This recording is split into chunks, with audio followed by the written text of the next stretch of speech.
এই তিনটা বাইক সাজিয়ে রাখা হয়েছে ক্রিকেটারদের জন্য, সেরা পারফর্মারদের জন্য, আরও নির্দিষ্ট করে বললে সেরা বাংলাদেশি পারফর্মারের জন্য বা পারফর্মারদের জন্য। দুই ম্যাচের টেস্ট সিরিজ, এই দুই ম্যাচের টেস্ট সিরিজে এই তিনটা বাইক সেরা বাংলাদেশি পারফর্মারদের পুরস্কার দেওয়া হবে। কিভাবে? প্রথম ম্যাচের সেরা বাংলাদেশি পারফর্মার, দ্বিতীয় টেস্টের সেরা বাংলাদেশি পারফর্মার, আর পুরো সিরিজের সেরা বাংলাদেশি পারফর্মার। সবশেষ নিউজিল্যান্ড সিরিজের শেষ ম্যাচে অর্থাৎ অলিখিত ফাইনালে সেরা বাংলাদেশি পারফর্মার একটা বাইক পেয়েছিলেন শরীফুল ইসলাম। তিনি তার পরিবার নিয়ে ফটোশ্যুট করেছেন, খুব খুশি ছিলেন, খুব স্বাভাবিকভাবেই। অতীতে প্রচুর এই রকম বাইক, গাড়ি, টুর্নামেন্ট বা সিরিজ শেষে পুরস্কার দেওয়া হতো, তবে মাঝে বা অনেকটা সময় এই সংস্কৃতি একরকম বিলুপ্তই হয়ে গিয়েছিল। তবে আবার সেটা ফিরে এসেছে সবশেষ সিরিজে যে বাইকটা পেয়েছেন শরীফুল ইসলাম। নিশ্চিত করে এই ক্রিকেটারদের জন্য দারুণ একটা উদ্যোগ, পারফর্ম করতে ক্রিকেটারদের উদ্বুদ্ধ করবে। সবচাইতে ভালো ব্যাপার যেটা, শুধুমাত্র বাংলাদেশি ক্রিকেটাররাই এই বাইকগুলো পাবেন, অর্থাৎ ম্যাচ যদি বাংলাদেশ হারেও তবুও দলের সেরা পারফর্মার যেটা হয়েছিল সবশেষ সিরিজের শেষ ম্যাচেরও শরীফুল ইসলাম বাইকটা পেয়েছিলেন। দারুণ একটা উদ্যোগ বলাই যায়। এমন আরও কিছু চমক নিশ্চিত করেই থাকবে বা থাকা উচিত ছিল এই টেস্ট সিরিজে। সবচাইতে বড় চমক হতে পারতেন হয়তোবা তানজিদ হাসান তামিম। তাকে টেস্ট দলে ডাকা হয়, যেটা একটা বড় চমক ছিল। তবে প্রথম ম্যাচের একাদশে তিনি সুযোগ পাননি। পিওর ব্যাটিং উইকেট, যে উইকেটটাতে যদি তানজিদ হাসান তামিম সুযোগ পেতেন হয়তো ভালো পারফর্ম করতে পারতেন।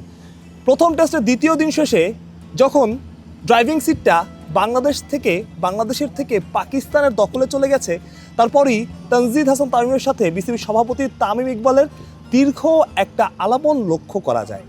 মাঠে, হোম অফ ক্রিকেটে তানজিদ হাসান তামিমের গায়ে জার্সি ছিল, তামিম ইকবাল কথা বলছিলেন এবং তামিম কিন্তু অনেক আগেই বলেছেন তিনি তামিম ইকবালকেই আইডল মানেন।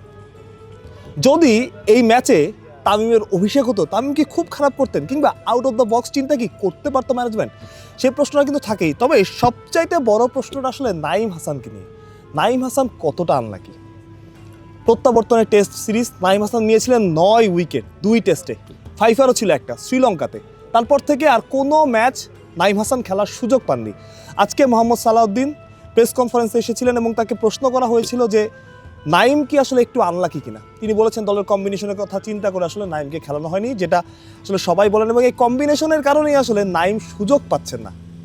একজন ক্রিকেটার যাকে নিয়ে খুব বেশি আলোচনা হয় না, আজকে যখন মেহেদী হাসান মিরাজ উইকেট পেলেন, আজকে যখন মেহেদী হাসান মিরাজের বলগুলো লো হচ্ছিল, তখন আসলে নাঈমের কথাটাই বারবার মনে আসছিল, একজন পেসার কম খেলিয়ে কি নাঈম হাসানকে খেলানো যেত কিনা।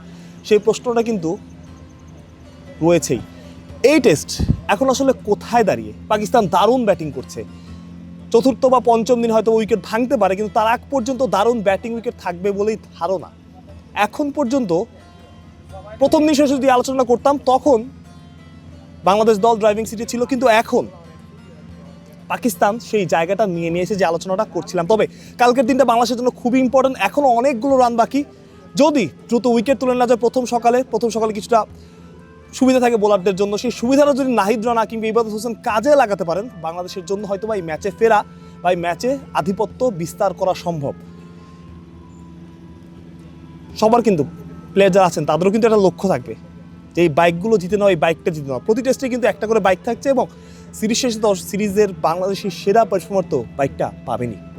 তার চাইতে বড় ব্যাপার টেস্টটা জেতা, অন্তত ড্র করা। সেই ড্রয়ের দিকে হয়তো পারবে না, এই টেস্টে ফলাফল হবে এতটুকু নিশ্চিত করেই বলা যায়।